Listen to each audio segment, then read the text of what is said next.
पति पत्नी का झगड़ा। संयुक्त परिवार के एक पति पत्नी में काफ़ी बड़ा झगड़ा हुआ। यह झगड़ा उन छोटे मोटे झगड़ों से ज़्यादा गंभीर था जो हर पति पत्नी में सामान्यतः होता है, क्योंकि इस झगड़े में एक दूसरे की आलोचना करते करते बात इतनी बिगड़ गई थी कि पति पत्नी एक दूसरे से अब तलाक मांगने तक बातें करने लगे थे।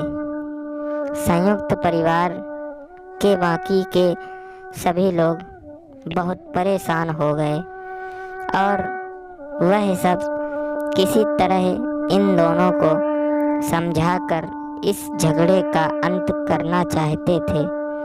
जब सभी के प्रयास काम नहीं आए तो वे लोग पति पत्नी के इस जोड़े को घर के सबसे बुजुर्ग सदस्य यानी दादाजी के पास लेकर गए। जब दोनों पति पत्नी दादाजी के कमरे में प्रवेश किए तो दादाजी ने उन दोनों को बैठने के लिए कहा और फिर पूछा कि बताओ तुम्हारी समस्या क्या है। दोनों पति पत्नी एक साथ बोल पड़े और एक दूसरे पर आलोचनाओं की झड़ी लगा दी। जितनी कमियां पत्नी अपने पति में गिना रही थी, उससे ज़्यादा कमियां पति भी अपनी पत्नी में गिना रहा था। और कई मिनटों तक यह सिलसिला चलता रहा। दादाजी ने भी इन दोनों को नहीं रोका और इनको अपना अपना गुस्सा एक दूसरे पर उतारने दिया। आखिर में जब एक दूसरे की बुराइयां करके थक गए और शांत हो गए, तब दादाजी ने उन दोनों से कहा, अब दोनों एक दूसरे की कुछ अच्छाइयाँ बताओ। जब अच्छाइयाँ बताने का समय आया तब दोनों ही पति और पत्नी एकदम से चुप हो गए।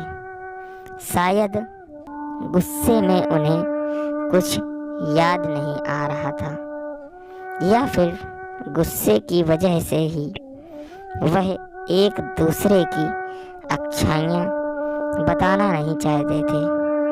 दादाजी ने यह बात भी महसूस कर ली। थोड़ी देर तक जब कोई भी नहीं बोला तब दादाजी ने कहा, अच्छा ठीक है, यह लो पेपर और पेन, एक दूसरे की अच्छाइयाँ इसमें लिखो। पति पत्नी दोनों ने ही पेपर और पेन लिया और एक दूसरे से काफ़ी दूर जाकर बैठ गए। थोड़ी देर तक ना पति ने कुछ लिखा ना पत्नी ने। फिर पति ने पेपर में कुछ लिखना शुरू किया। उसे देखकर पत्नी ने भी अपने पेपर में लिखना शुरू कर दिया। ऐसा लग रहा था जैसे दोनों एक दूसरे से कंपटीशन कर रहे हों। काफ़ी समय तक दोनों ने पेपर में लिखा और जब पेपर लिखावट से भर गया तब दोनों ही अपना अपना पेपर लेकर दादाजी के पास उन्हें देने के लिए गए।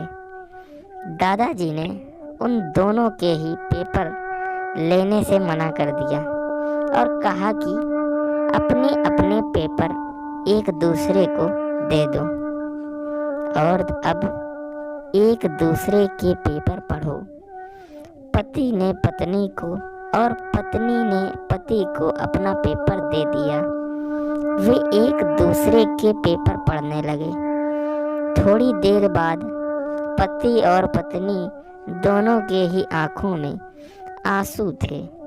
पेपर में अपने बारे में लिखी अच्छाइयाँ पढ़कर पत्नी तो फूट फूट कर रोने लगी। पत्नी को रोता देख पति उसे चुप कराने के लिए दौड़ पड़ा और माफ़ी मांगते हुए उसे मनाने लगा।